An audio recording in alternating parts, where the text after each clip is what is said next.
গর্ভস্থ সন্তানের মৃত্যুর অভিযোগ। চিকিৎসক গড়হাজির থাকায় গর্ভবতী মহিলাকে ইঞ্জেকশন দেন চিকিৎসকের সহকারী।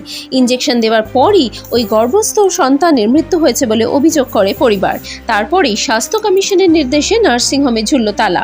সূত্রের খবর, গর্ভবতী মহিলাকে ব্যথা কমানোর ইঞ্জেকশন দেন আরএমও পরিচয় অবিনাশ কুমার নামে ওই ব্যক্তি।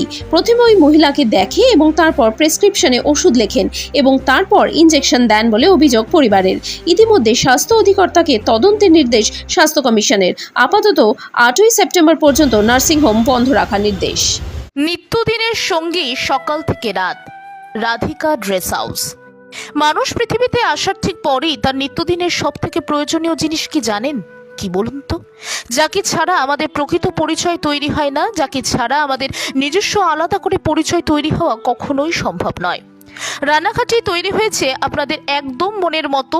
ঠিক দেখলেই মনে হয় আমাদের আলমারির অন্দরসজ্জায় থাকলে খুবই মনোমুগ্ধকর হবে। একদম সেই রকমই পোশাকের প্রচুর সম্ভার নিয়ে আমাদের মনের মতো তৈরি হয়েছে রাধিকা ড্রেস হাউস।